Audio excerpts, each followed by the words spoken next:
come, Ray. The one constant through all the years, Ray, has been baseball. Little roller up along first. Behind the bag. It gets through Buckner. Here comes Knight, and the Mets win. Now the 2-1. Line drive to Minnesota. Just as the score of the tying run. Green to the plate. And he is safe. Safe at the plate. The Braves go to the World Series. Have reserved seats somewhere along one of the baselines that sat when they were children and cheered their heroes. Gibson swings and a fly ball to deep right field. This is going to be a home run. Unbelievable! A 3-run home run for Bucky Denton. The Yankees now lead it by a score of 3-2. Ladies and gentlemen, Mazeroski has hit a 1-0 pitch over the left field fence at Ford Field to win the 1960 World Series. They'll arrive at your door as innocent as children, longing for the past. The Pope arrived at Yankee Stadium. As one enthusiastic announcer put it, he is standing on second base. Reggie Jackson. Long drive right field. It is goodbye. Big World Series. The Blue Jays are World Series champions as Joe Carter hits a 3-run home run. Back to throw. There's a long drive. It's going to be, I believe, the Giants from the pennant. The Giants from the pennant. The Giants from the pennant. The 0-1 pitch. A liner off Nagy's glove into center field. The Florida Marlins have won the World Series. The memories will be so thick that I can brush them away from our faces. The 1-0 delivery to Fisk. He swings, long drive, left field. If it stays fair, it's gone. Home run. The Red Sox win. And the series is... Lolis fires. Ball is hit high in the air. This should be the series. Freehand waving. Everybody win. Foul territory. Detroit wins. Here's the pitch to Willie. Here's a liner straight to Richardson. The ball game is over and the World Series is over. Willie McCovey hit it like a bullet. A line drive right. Baseball to mark the time. The Oakland A's take. I'll tell you what, we're having an earth. Good evening, ladies and gentlemen, and welcome to Candlestick Park for Game 3 of the 1989 World Series. It's been erased like a blackboard, rebuilt and erased again. Frank Robinson, the right-hand batter. Long drive to left field. Way back. Yes, it's goodbye. Home run. Base hit loaded, 1 out. Pena in a jam. The Twins are going to win the World Series. The Twins have won it. Ozzie with 1 out. Smith corks one into right down the line. It may go. Go crazy, folks. Go crazy. It's a home run. And the Willie Mays just brought this crowd to its feet with a catch which must have been an optical illusion to a lot of people. This field, this game, is a part of our past, Ray. It reminds us of all that once was good, and it could be again.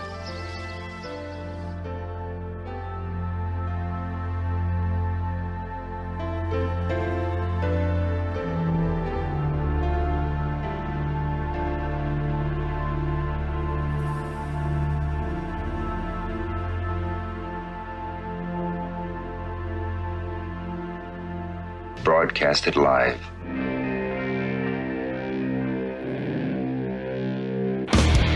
Hey! Who wants to have some fun? There are balls coming from all over the place. Left field, center field, right field. See, this is the kind of thing, quite honestly, right now, that makes you want to see the Chicago Cubs team lose. Now, you just saying you want to have fun, or do you really want to have fun? It'll be fun. Will the next person that sees anybody throw anything onto this field, point them out, or get them out of here? You don't live in Cleveland. You live in Cincinnati. You talking to me? You talking to me? That is the farthest thing in the universe from the truth. Hello, everyone, live. It's the Dan Scott Show. And right there is your host, Dan Scott.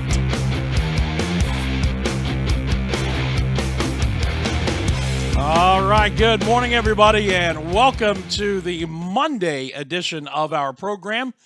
I am Dan Scott. It is overcast and gray and chilly outside, but it's all right in this studio, and we are happy to be back with you, back off the road with Furman baseball after a very profitable weekend at Mercer, which we're going to talk about here in just a moment, and looking forward to a good program for you today. This is one of the easy ones because I don't have to work a whole lot today because I'm going to talk about Furman baseball here in the beginning portion of the program.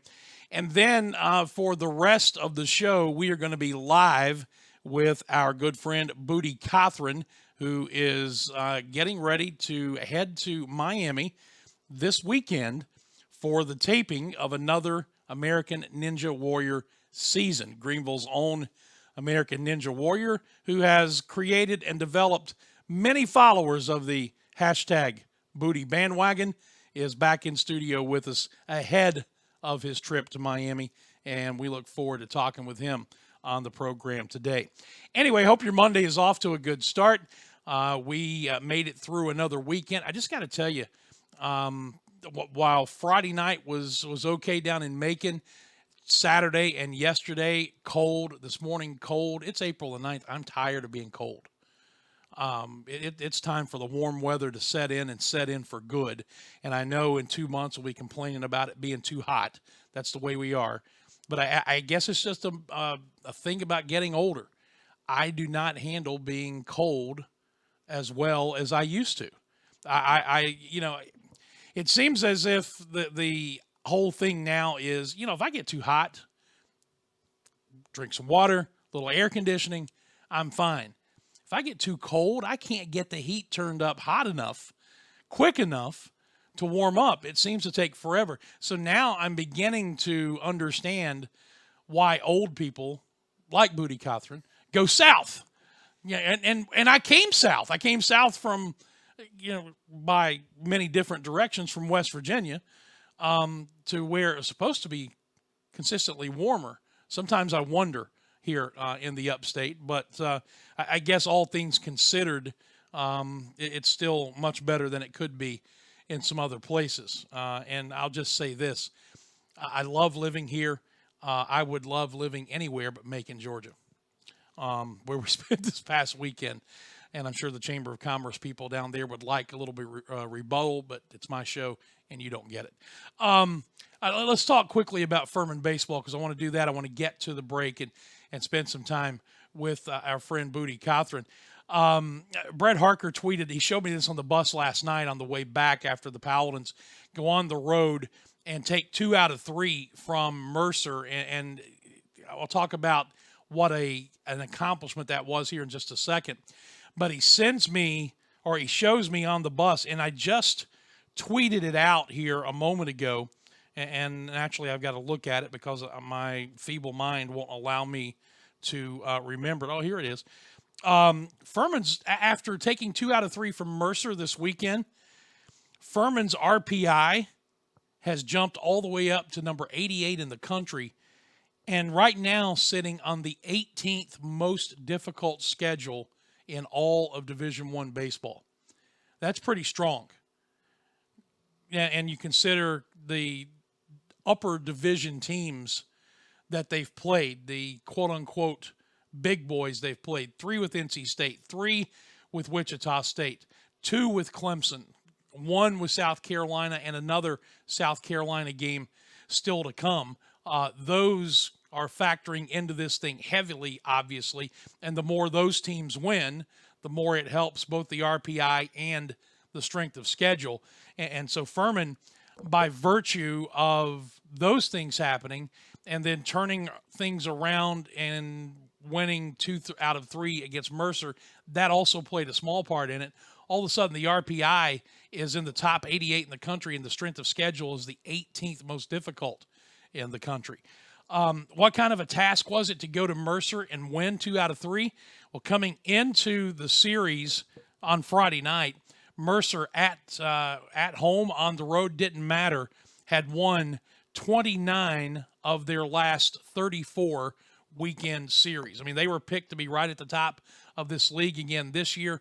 They are a very talented offensive team, and the Paladins went in there and did some things to them that they're not accustomed to being done. First of all, beating on Friday night the guy who, along with the kid from Sanford, whose name just escaped me, the two best relievers in this league, and for my money, Robert Broom from Mercer is the most difficult reliever in this league because of the fact that he's a sidewinder and has the command and the velocity he has from that angle. They beat him on Friday night, which was his first loss of the season. He came in 6-0 and a 1.56 earned run average as a reliever in, I think, 15 appearances. Just dominant, as he has been since the day he walked onto their campus. So they beat him in that wild game on Friday night. And then in the first game of the doubleheader yesterday, did two things that had not been done to Mercer this season. Number one, delivered them back-to-back losses. They had not lost consecutive games all year. They did that with the 7-6 win, and it was also the first game they had lost to a left-handed starter this year. They were 10-0 in games started by opposing left-handers, and Matt Lazaro started, got the win with 6 very good innings, and the bullpen staggered in the ninth, but got it done and held on for the 7-6 win. And then you just had a brilliant pitcher's duel in the final game. Grant Sherman goes 8 innings, allows 2 runs, only 1 earned, gets a no decision, and they get the walk-off home run to win it by a score of 3-2 to avoid being swept. And Robert Broom was back to his dominant self in that game, pitching 4 1/3 innings of shutout baseball, allowing just an infield single and hitting a batter. So it was a great weekend, as Harker told me on the bus afterwards.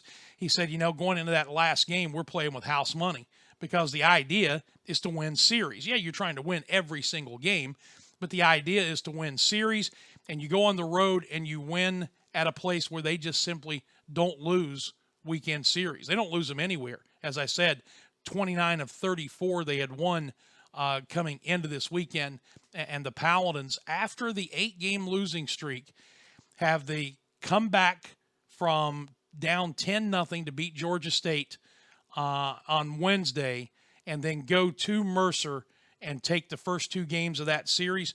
That's some heady stuff, and shows a lot of the grit and the determination of this team. And that's what makes this so fun. Look, this is not a team that's playing its best baseball right now. They're striking out way too much. They're making too many errors.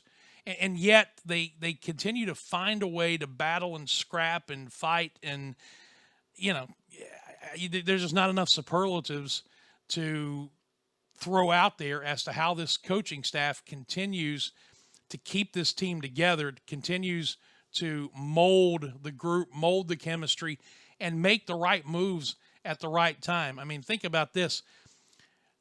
Putting Jared Mahalik into the lineup as a designated hitter when Jason Costa is finally able to go back behind the plate and resume catching duties after rehabbing his elbow for the first half of the season. And all Mahalik has done is homer for 4 consecutive games. This freshman is absolutely on fire. The first Paladin to homer in 4 straight games since Chris Olmstead back in 2015.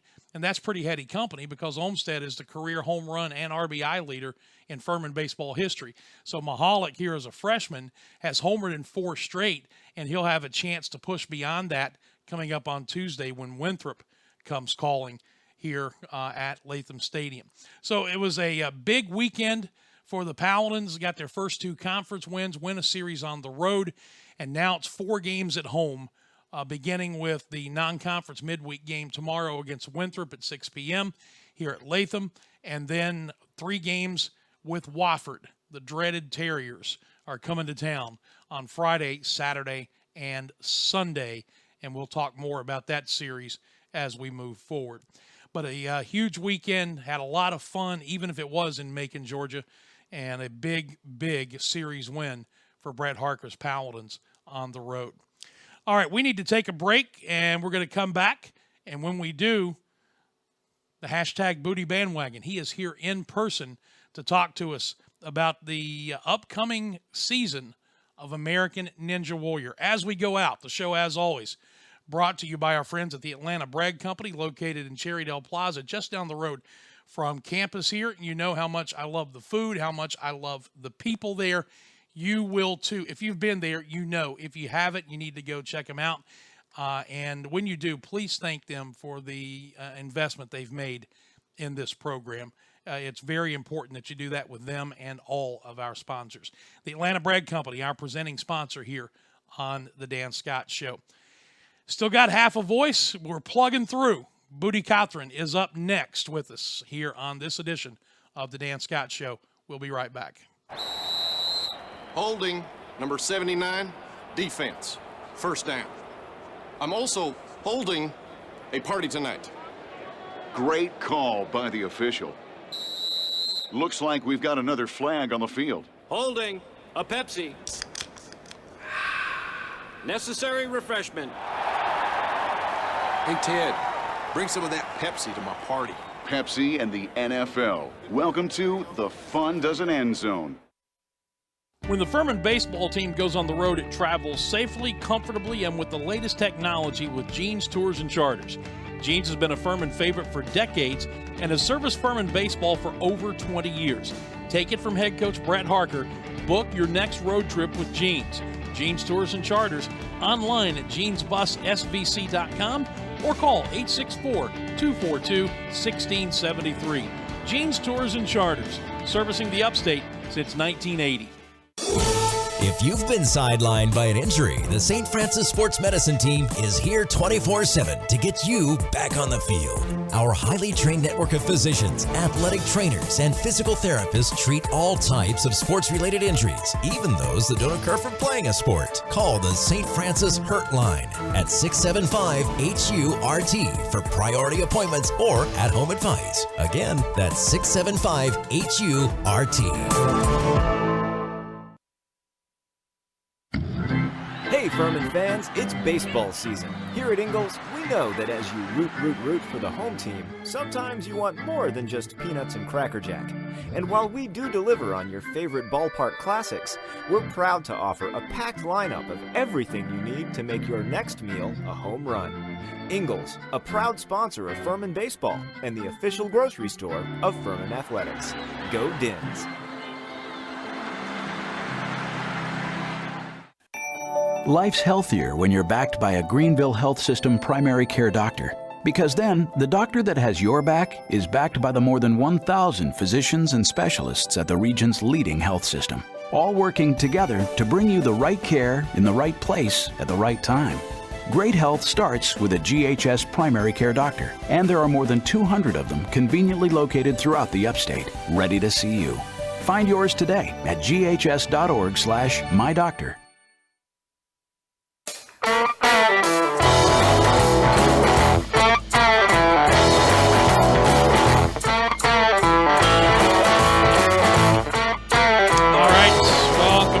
To the program. I am Dan Scott.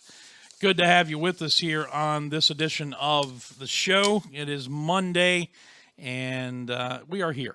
I promise you, we are here in full spirit, ready to compete. Got to tell you about Security Complete. They are my home security company. I think they should be yours too. I've told you the story about being very happy with the company I was with. They were a locally owned company that gave us dynamite service. They got bought out by a big company, and everything changed. These guys are local. They're from Liberty.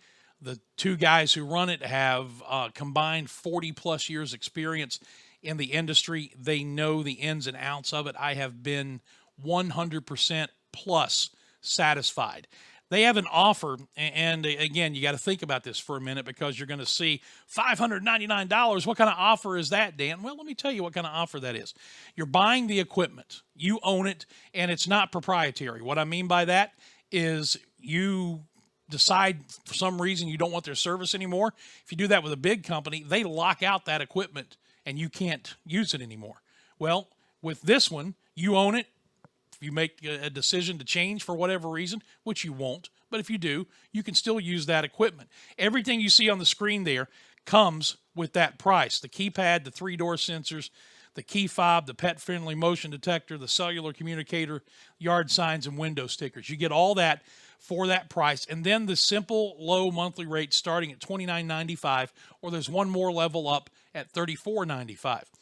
Here's where the big savings come in. Those big companies are going to lock you into a contract sometimes for service, monthly service, as long as 5 years.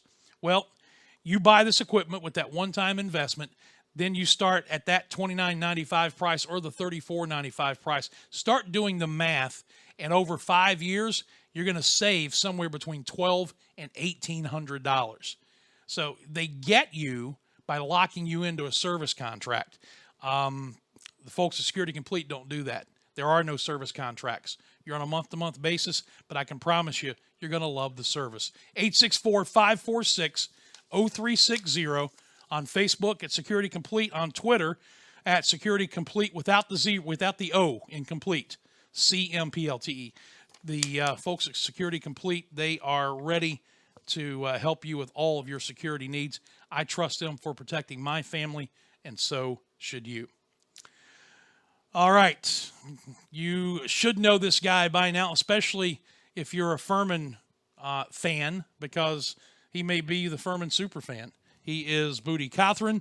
He is are you a lifer here in the upstate? Yeah, man. I was born and raised here. Born and raised. Yeah, absolutely. Couldn't get out. Nobody else wants you. So, love it. And a few years ago, got intrigued by this new thing that showed up on television one night called American Ninja Warrior. And from that early intrigue has come a following called the Bootie Bandwagon. He has gotten serious television time each of the last 3 seasons of this thing, and is going to be competing again this weekend for a taping that will air later when the show starts again, I think on May the 30th. So sometime. That may be the premiere date, but it'll come out this summer. How you doing? I'm doing fantastic, man. I'm loving it. Thanks for having me. You are you're looking good. Thank you. You look like you weigh about 86 pounds. Close, not far off. I'm at 110. Really? 110. Yeah. That's my prime weight right there. That's what I've fallen into, is something that feels really good, and it's real good for me. And you are we were just talking about this. You are drifting into territory that very few have entered, and I guess it'll be next year that you'll officially get into it. But you're 49 years old, right? Yeah, man. I'm pushing the big half-century mark. Yeah, and there have been just a handful of folks in the short history of Ninja Warrior who not only have competed at age 50 or above, but have competed well at age 50 and above. Yeah. Some of those older folks are kind of some token old folks, and there's some old school ones like Grandpa Ninja a while back. I first kind of got to know him and reached out to him on Facebook. One time he gave me some encouragement in season 6. There's John Stewart. He's I don't know how old he is. He's in his almost mid-50s now, and he's done really well. And there's a few others out there. And I'm glad to be a part of that group, and looking forward to keep doing it well into my 50s, I hope. My body will hang on to it. Well, so far so good, right? Yeah, it's working. Yeah. It's working. How has this experience changed you in any way? All kinds of ways. I cannot imagine what I'd be doing at this point in my life if it was not for American Ninja Warrior. It's when I was 45 and I was, kind of going downhill health-wise. Not, as I say downhill, I don't mean that in a bad way, but just, I was not in the best shape of my life. Although I've always been in pretty decent shape, but I'd kind of let myself get lax. And I saw this stuff come on the air, and I thought, man, this is the sport I never had. I never had a sport in high school or college. And so by the time I hit my 40s, I figured I'd miss my chance at any real athletic opportunity. Yeah. And so to have that come along, I saw it and I said, all right, I got to apply while I still got opportunity. And so I applied for season 5, which was down in Miami. I got a call back for that. That was my first season there in Miami. So I'm really thrilled to be going back down there, kind of where it all began again. And just met this incredible community of people, got involved with them, and just all kinds of ways. It's gotten me healthier. It's gotten me fit. It's gotten me involved in this community. Now I'm working on a little project with some other Ninja folks in the area, and it could open some other doors. So excited about all kinds of things. So, yeah, it has been an amazing turn of events in my life. It's got you a lot of followers. Yep. And whether that's a good thing or a bad thing. That's right. But yeah, I'm just enjoying the ride, man. I love it. Looking forward to seeing where it takes me. I'm excited about this season. I feel healthier than I've been, and I'm excited about hitting that button. Is the pressure, or is there any pressure, number one? And if so, is it greater? Because for those who followed your story, last year is the first time in your competition life that you made it to a city finals. Right. So there's no going back now. Yeah. I got to keep getting. I've sort of gotten better and better every season, a little bit farther every time. And this last year, I was a foot away from landing it on the platform and making it to the next obstacle, onto the warped wall. All I got to do is get there to the wall, and I'm up it, and I'm hitting that button. And so there's, I don't know, I wouldn't call it pressure, but I like to go into the course. I do, I guess, have certain expectations for myself, but I don't want to put so much pressure on myself that if something happens, I'm not going to enjoy the time. I like to. One of my big goals out there is to have fun and enjoy running the course. It's a big playground, and I just love monkeying around on it, you know. What's been the best part of it? The best part of it, I think maybe just the growth of challenging myself. I love a challenge. I love to put a challenge in front of myself and accomplish it. And whether you accomplish it or not, you know, I've wanted to hit the button every year, but I haven't done that yet. But it's an ongoing goal. It's an ongoing challenge. I love to put a challenge in front of myself and just work toward that and see the results of that. The community, that's, I mean, this community of people that is American Ninja Warrior, whether it's the competitors or even down to the producers and the casting folks, the people that put on the show. It's just this really cool, tight-knit family, and there's a camaraderie there that is I can't get tired of talking about. It's always brought up every year and with all kinds of people. It's just it's a great kind of community of people. Yeah, that's probably the number one thing for me. It's been intriguing to watch how this thing has built, and going back to, I guess now 3 seasons ago, and then the year after that. They actually came in and did features on you that they showed right before your run in both of those years. Didn't do that last year. Right. And that's the year that you moved on. So if you shoot any cameras away, say, hey, guys, leave me alone. No.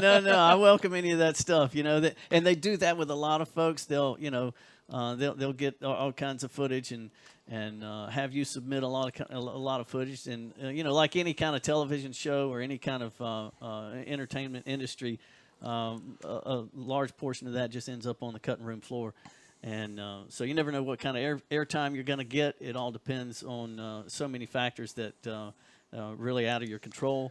The best thing I can do is get up that wall and hit that button. Yeah. Now, have they come to see you this year? No. There's nobody, and they haven't actually done that in the past. It's interesting that most of the video, I think that they use or get to create those competitor profiles, especially in the qualifying rounds, is usually supplied by the competitors. Okay. Maybe in their submission videos, things like that. I got you. So, part of my submission video is telling a story about myself, about what I've been doing the past year, and I try to include videos of that. And it's a lot of that comes from us. So there's and by the way, we're visiting with, as Scott Keeler reminds us, the mayor of Possum Kingdom, Bootie Cothran.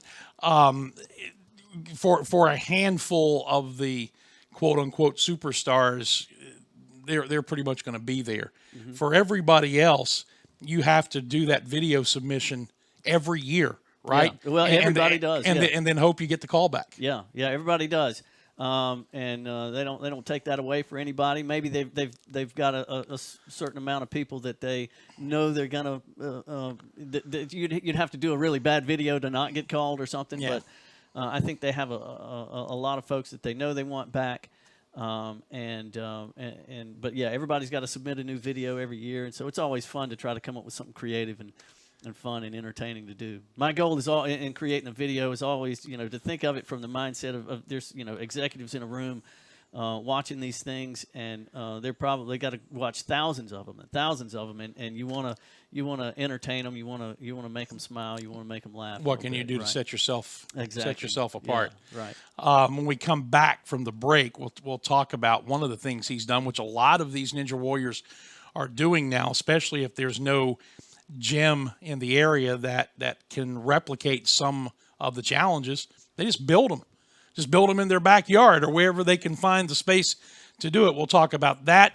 If you have a question for Bootie Cothran pertaining to American Ninja Warrior, if you're on the Facebook feed, you can just leave it there in the comments section and we'll get it. If you're watching via Twitter, just send it with to my Twitter handle @DanScottShow and then hashtag Bootie Bandwagon, and we'll get those questions to Bootie over the final 30 minutes of the program and let him answer them live here in studio. As we get set to go to break, let me remind you about our friends at Hall's Chop House in downtown Greenville. The Greenville Steakhouse, they start with Allen Brothers Prime Steaks at the top of the menu. Everything else falls into place under that. If you haven't been there, you need to go check it out because the food is phenomenal. The portion sizes are ridiculous. And the thing that I love about it the most, and I've talked about this in recent weeks, they run on most nights 350, 450 people through that restaurant. They are slammed. And yet Billy Hall and his people there find a way to make you and your table feel like you're the most important person in that restaurant. It's an amazing level of service that you just don't see everywhere else in restaurants of this type, or really any type. Now, besides being open every night for dinner and brunch on Sundays, you can go to lunch there on Friday and Saturday. Hall's Chop House, Main Street, downtown Greenville, the Greenville Steakhouse. Please tell them you heard about them here on the show. We'll be back with more with Bootie Cothran and some American Ninja Warrior talk after this. Don't go away. Zaxby's food has always brought people together. Catering to the big moments, the little wins, the long talks, and the quick getaways. Because food this inviting is bound to add a lot of flavor to your life. Introducing the Zax Pack. Served with chicken fingers, sides, Texas toast, and iced tea. Pick one up for dinner or your next event. Friends, family, flavor. Zaxby's. Indescribably good. I was surprised recently when I learned that Americans spend $80 billion a year on illegal sports gambling. Sure, that's spread out over millions of gamblers, but still it makes you wonder where that money's coming from. Unfortunately, too often it's coming from money that was intended to buy groceries, pay the mortgage, or even put children through college. If gambling's had a negative impact on your life, call the SC Gambling Hotline toll-free at 877-452-5155. Help is confidential and available 24 hours a day. A message from the South Carolina Department of Alcohol and Other Drug Abuse Services. If four-spinning objects can grip thin air, then four-spinning objects can grip solid earth. The Maserati Ghibli, with available Q4 intelligent all-wheel drive. The Maserati Ghibli. From $70,600. Experience Maserati now. Since the 1950s, upstate residents from all over have come to Stack's Original. It's simple. Stack serves the best Southern-style down-home cooking in the area. Whether you're looking for a healthy breakfast, delicious lunch, or a relaxing dinner, Stack's has it all. Every Sunday after church, enjoy a great lunch with your family, including country-style steak, fried chicken, baked ham, and much, much more, plus a huge selection of side vegetables. It's easy to see why Stack's is the Greenville tradition. Call about our catering services for your next event. Stack's Original, 1704 Poinsett Highway, Greenville.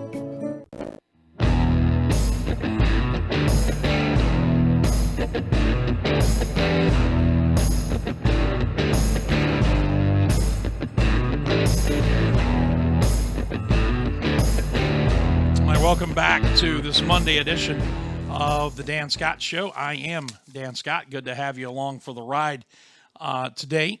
Quick word about Ridge Media.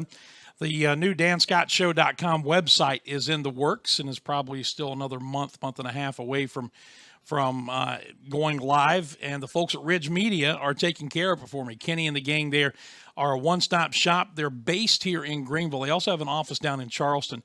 But they do logo, print, and website design, as well as search engine optimization and marketing. Their clients range from startups like mine to Fortune 500 companies. If you want to see what they can do for you, I mean, I've been through this process with them now. It is as thorough and as complete as it can be. And when the website goes live, it's going to give me all the advantages for my advertisers who will be featured there because of the search engine optimization and everything that goes along with it. You can get a free consultation. Won't cost you a thing to find out how they can do the same thing for you. Give them a call today at 864-354-6175, 354-6175 for Ridge Media, LLC.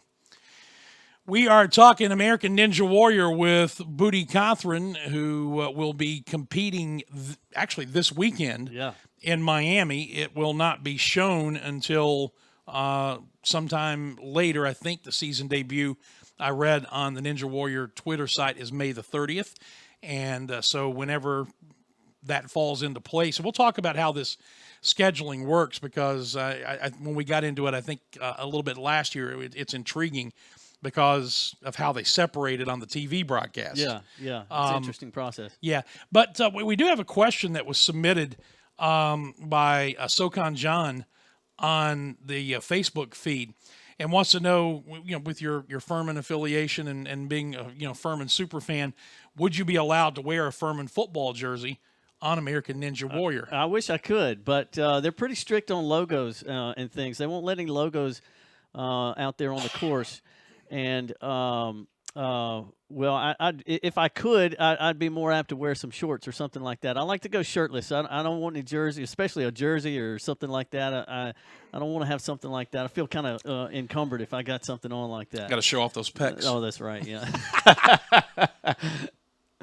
Yeah. So I mean, when we're talking no logos, I thought, okay, no business logo, so you couldn't wear, you couldn't be showing off Nike or you couldn't be showing off Under Armour or anything like that. Which we're a Nike school, so let me cover my Under Armour, the old shirt here. But it did surprise me that you Michigan fan, Furman fan, if you couldn't wear a pair of shorts with that logo on it, because it's not a business quote unquote, but it's a brand name. Yeah. And I don't know the ins and outs of all the legal stuff with that, but I have seen, them do some competitor profiles that include maybe somebody's history at a school or, somebody was in pole vaulter at this school or that school or whatever. And so they talk about that and they might show some footage here or there. But, yeah, on the course, they're pretty strict with not allowing any logos out there in the crowd. Or you'll notice that when you see crowd shots, too. You don't see any logos and things like that on clothing. They try to keep that pretty tight grip on that stuff. If you have questions, leave them in the Facebook comment section or on Twitter. Just send it to @DanScottShow. You can see the Twitter handle right here. And hashtag Bootie Bandwagon. I see John's comment there. Just get a Diamond F tattoo. Put that right there on the side of my head. If you go shirtless, you get it on the front and on the back. Yeah. They can do temporary tattoos, so we'll see what happens. The way the scheduling of this works, and I did not know this until we talked about this last year, and I'm sure a lot of people don't know, but they actually do the city qualifier and the city finals on back-to-back days. It all takes place basically at the same time. They just edit it, chop it, and they'll show one early in the season, and then, of course, the city finals late in the season. Tell us how the schedule works, because it's not, a 10 a.m. run time or anything like that. Yeah, it's a fascinating process all around, because, for instance, they've already filmed L.A., the L.A. region, the qualifiers and the finals. They've already filmed Dallas qualifiers and finals, and like I said, they do that back-to-back weekends, so they don't go set up the course one week and film one, and then have to come back, set it all up again. So they just do it in one weekend. It just makes sense logistically. So they filmed those two regions, and then so right now they're in the process of setting up for Miami. Mm-hmm. They're in this process of casting Indianapolis. They're in the process of probably editing the L.A. and the Dallas regions right now. So they've got this interesting cycle, and then they're planning for whatever region may be after Indianapolis. I think it may be Philadelphia or something like that. So they've got this interesting cycle of things going on with casting and production and all that stuff happening, and then editing all those things. So they're doing all kinds of things at once. But yeah, the qualifier will be Friday night, April 13th, and they film all overnight. A lot of people are surprised at that because you think, why would they do that? Well, it's having that black backdrop, having the lights, all that stuff. You feel they used to film in daytime. Some of the older seasons, you'll see some daylight stuff, but they got to where they were just doing it all overnight to get that production value. Yeah, the way they light up the course. Yeah. It's really spectacular. It adds a lot. They love the lighting stuff they do, and it's really impressive. They spend a lot of time and effort finding a good spot and that's has a good backdrop behind it. Last year it was Daytona in the Southeast region, so they were down at the Speedway, and they lit up the Speedway, have lights all up in there a couple of years ago, and I think they're doing it again this year. Go up to a power plant. I want to say Philadelphia. I think that might be the region, but I'm not sure. And they do this power plant, this old rundown power plant, and they light it all up, and it's just very industrial looking. And then sometimes they'll do a downtown city square or something, light up the buildings in the background. They spend a lot of effort doing that, and I think it adds a lot to the just the looks of the show too, production value. So they'll do the run starting. For Miami coming up this weekend, they'll do the run starting after dark on Friday night, and it'll go into the wee hours of the morning, maybe as late as 4 or 5 a.m., right? Yeah, they pretty much start when the sun goes down. They stop when the sun comes up. And it's people think, oh, wow, aren't you tired? Well, with so much adrenaline, this is what you've been working up for a whole year. You try to get some sleep. You try to get down there and change your sleep pattern a little bit.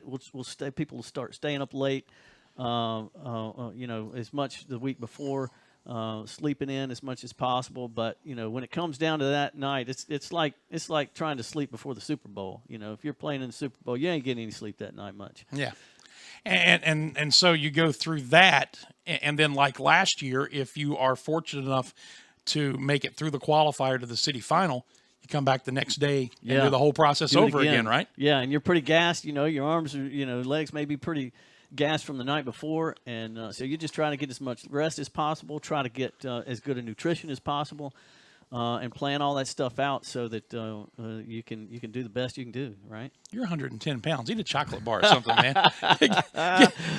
Get a little more strength, a little more sugar flowing through those veins. That's right. Now, the other thing, the city championship courses are much more difficult, much longer than the qualifier courses. Yeah. So do they change that overnight or during the day between the two sessions, or is that other course already there set up, and you can actually see it. Yeah. But you're not going through it. Yeah, it's there, and it's so what you got is the qualifying course consists of 6 obstacles. Typically starts with the steps and ends with the wall. Right. Buzzers up on top of the wall. In between there, you've got a variety of obstacles. Some may be those other 4 obstacles in between. Some may be recycled from other regions in previous years, and some will be brand new. They try to get creative. Maybe they'll recycle 1 or 2 and put brand new ones in there. And well. they also have a contest every year where viewers can design and submit one. Yeah. And a lot of viewers have done that. Some folks on the show have done that, and that's a fun process, creative process to see some of those obstacles evolve. But at the end of after qualifying is done, they've already got the additional 4 obstacles tagged on to the end of the course, and so basically they move the buzzer from the top of the wall to the top of whatever the last obstacle is. And so right after the wall, you've typically got the salmon ladder, which is just a pretty iconic obstacle for Ninja Warrior, one of my favorites. And then in between that and the final obstacle, you'll have, I think, let's see, 1, 2, 3, 1, 2. You'll have 2 more obstacles in between there. And, they're going to – so it gets a little longer, and you're running out of gas by the time you get there to the end. And the other intriguing thing about this, in any other sport – just about any other sport anyway, you can prepare knowing what your course, your field, your arena is going to look like. You guys will show up in Miami knowing that the steps will be first, that the wall will be last, but not knowing what's going to be in between. Right. So you've got no way to really prepare or train on any new obstacles. The people who go through it first are at a real disadvantage. Yeah. And typically they'll run some maybe 4 or 5 walk-ons through as the first ones. Well, a few guinea pigs. Yeah, exactly. And so you definitely don't want to go first. You want to sit there. Ideally, fortunately, I've been kind of in the middle of the pack when it comes to my run number, and so that gives me a lot of time to watch other people go through. And you want to learn from their mistakes and from their successes, and see what works, see what doesn't, plot and plan and scheme with your ninja buddies. One of the things I love to do is get down there a few days earlier and watch them as they build the course and as they have testers going through, and you sit there. And they allow you to do that? Well, you're outside some barricades, so you can't get up there close to it. You can't touch anything. But in a lot of cases, like down in Miami, it's going to be in a public park, so they can only barricade so far, and you can sit there and watch and see what you can see and plan as best you can. What would they do if they saw a drone flying over? I don't know if they've got a way to get that out of there, but they do discourage some photographs and videos and stuff like that. This is Bootie Cothran, hashtag Bootie Bandwagon.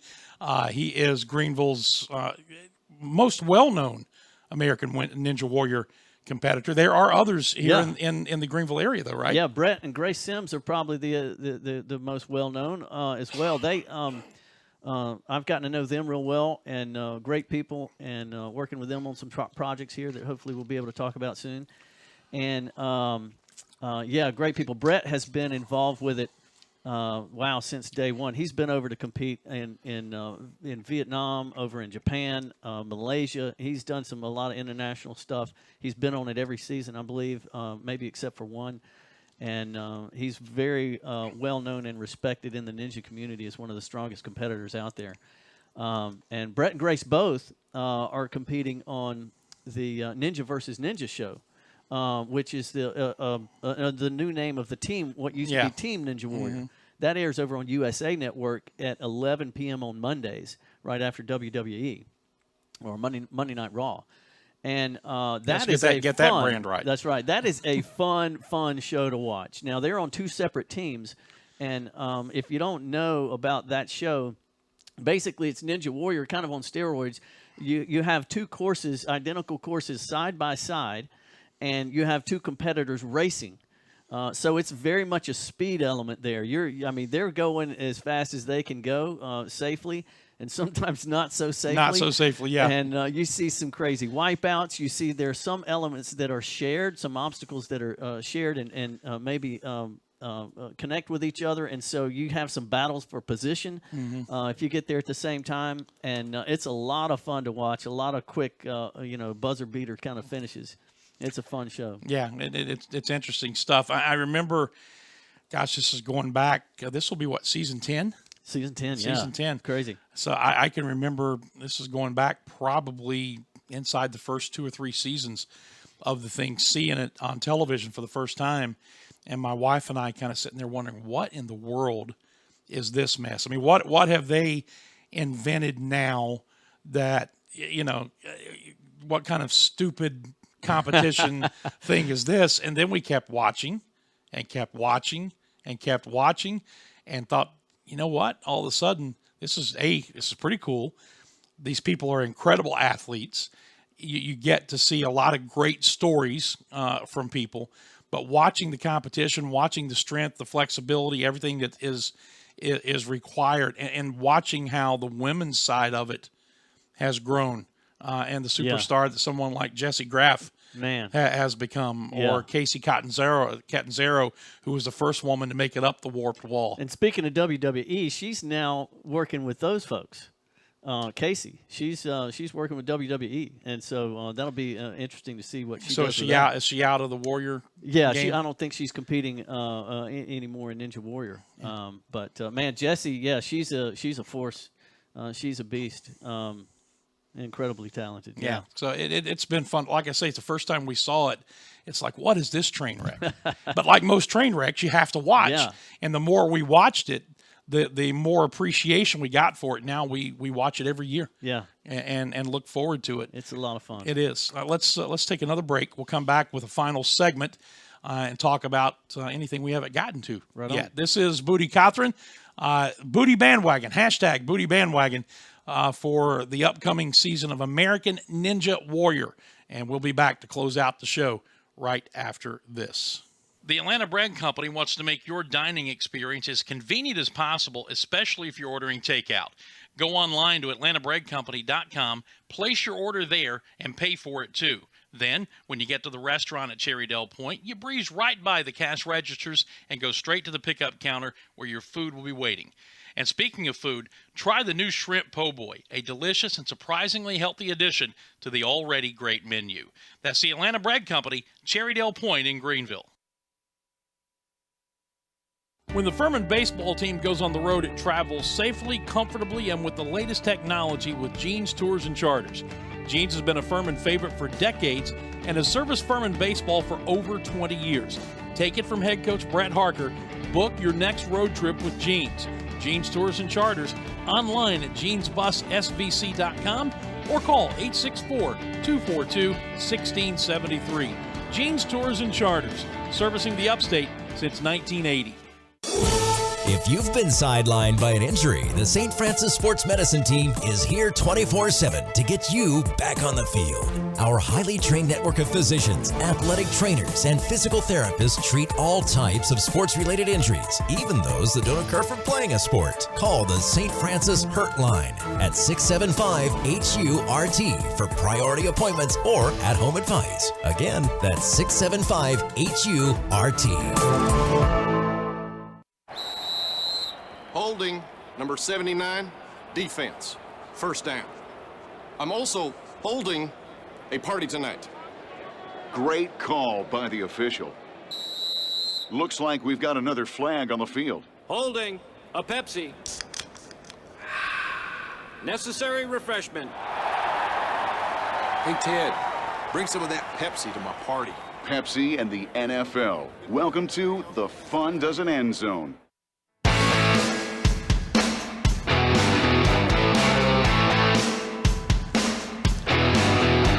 All right, welcome back. It's the final segment of this Monday edition of the Dan Scott Show. Tomorrow we'll be hyper-focusing back in more on Furman baseball. They've got the game with Winthrop coming up midweek tomorrow, 6 o'clock at Latham Stadium, 5:45 broadcast time. And then Wofford comes in this weekend. This is always interesting. This one gets Brett Harker fired up more than maybe any other series because he and Wofford coach Todd Interdonato are neighbors in a subdivision called Mallard Creek. So they were calling it the Mallard Creek Bowl. Taylor Harbin doesn't like that because it's a football reference, not a baseball reference. Yeah. So it's the Mallard Creek series. But this is a pretty cool thing. Every year, the coach whose team wins that series gets to fly his school's flag in the yard of the other coach for a week. That's great. So last year, Brett Harker had a Wofford flag flying in his yard for a week, and his young daughter, Emma, was distraught. She said, I don't want to be a Wofford. That's a good deal. That's a good bet. And neither do we, Emma. Neither do we. That's right. This is Bootie Cothran. We're talking American Ninja Warrior. Before we continue, let me just remind folks quickly about the Walk a Mile Project, which is a 501c3 nonprofit humanitarian aid organization whose goal is to organize, build, encourage, and invest in ways to meet the physical needs of impoverished communities around the world.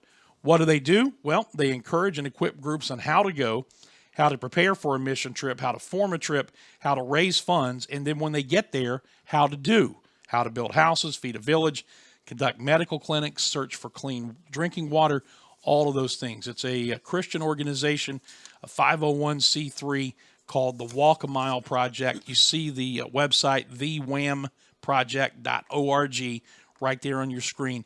Go there, find out how you can partner with them, how you can help them, how you can join alongside them in their mission. All right, we've got 6 or 7 minutes. We can go over if we have to because it's my show. As we talk American Ninja Warrior with Greenville's Bootie Cothran.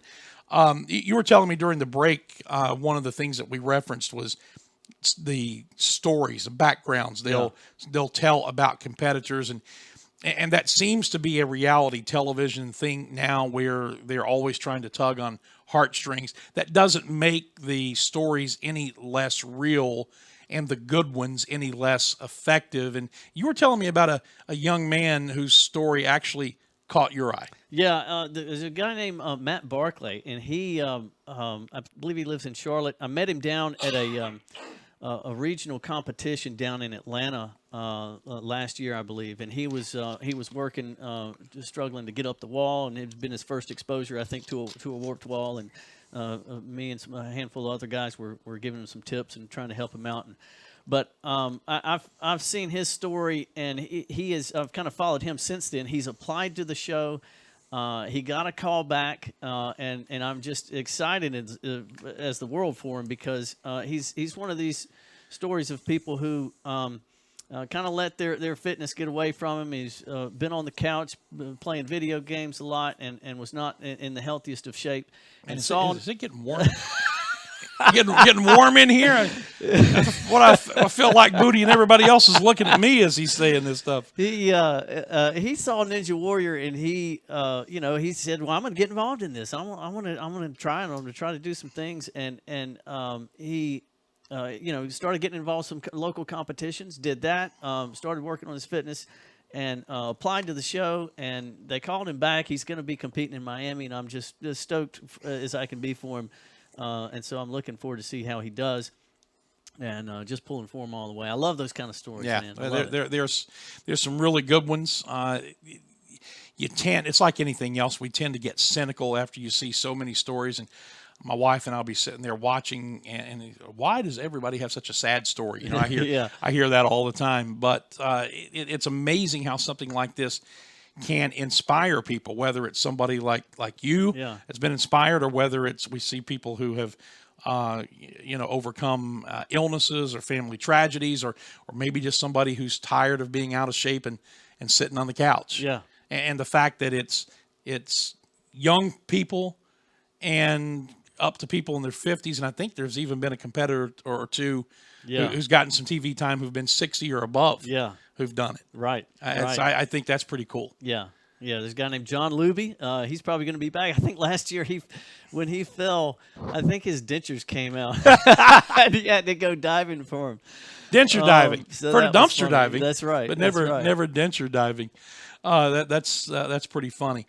We referenced the some of the things that you've done to train. You actually have built some obstacles, right, in your backyard? Yeah. I first started off and your backyard is the woods. That's right. Yeah, I got a nice section of woods back there near the house that I can put all kinds of things in, and I've been adding obstacles here and there. It was never designed to be this full course, but it's kind of turned into that kind of a thing.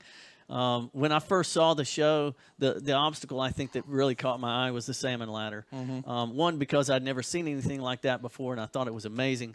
And then two, because I figured before I apply to the show, I better build one of these things and see if I can do it, so I don't get on the show and look like a fool not being able to do it. So that was one of my first obstacles. And see, my philosophy is I don't need any help looking like a fool. I can do that plenty on my own. Right on. Well, so yeah, the most recent thing that I've built is a warped wall, and got me the height of the wall on the show is 14.5 feet, and I've built a 15-footer.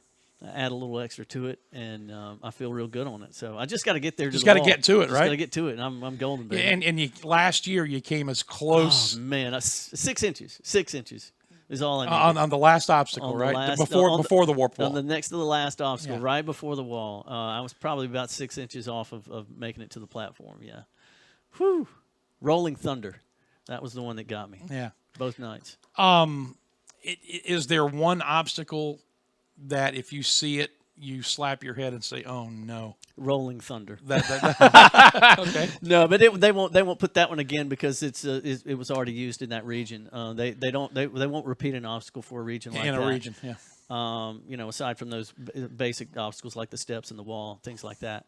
They'll mix it up and try to put something new. The balance obstacles, you never know what you're going to get there. I feel real good and real strong and in better condition this year than I've ever been, and so I feel good no matter what I see there. I feel like I can handle anything they throw at me, but you never know with some of the balance obstacles. They can really they can kill anybody. Yeah, and it's such an interesting dynamic because there are obstacles that require a lot of leg work. There's the balance obstacles, but then the ones that seem to be the most taxing and kind of separate the good from the great are the ones that require the upper body strength, where you have to do a lot of work with your hands and hanging on and supporting your whole body weight.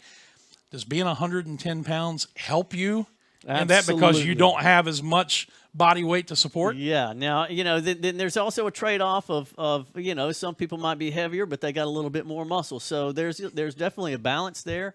I'm comfortable at my 110 level. I feel good about my strength right now.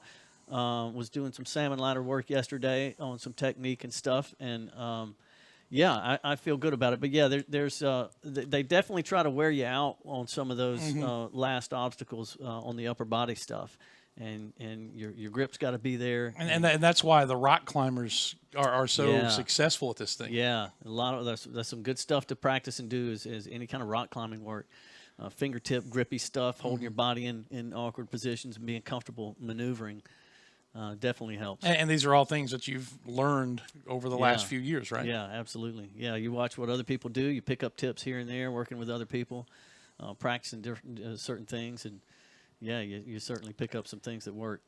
You have through this been able to interact with, obviously a great number of the fellow competitors, and you've got your hashtag Bootie bandwagon and your base of people that follow you, and there's been a good deal of notoriety that's come your way through this thing. If there is a hope, a message, a goal that comes out of this beyond just the competition itself, from your standpoint, what would it be? Well, I do one of the things that I've gotten involved in that I love is going to schools sometimes, like elementary schools or middle schools, and talking with kids there. And do they recognize you? Yeah, and we do a little. We'll show some footage from some of my runs and stuff, and it's all advertised and promoted as here's a Ninja Warrior kind of a thing. Did something at Sarah Collins not long ago, and Hillcrest Middle and some things like that. Got some other schools lined up. But I love that, and I've got a simple little 3-point PowerPoint presentation that I bring, and those things are one, stay active, And I'm convinced that the reason that I can still do some of this stuff at 49 years old is because I've just stayed active my whole life. And then 2 is to challenge yourself, not be afraid of failing, not be afraid of a challenge.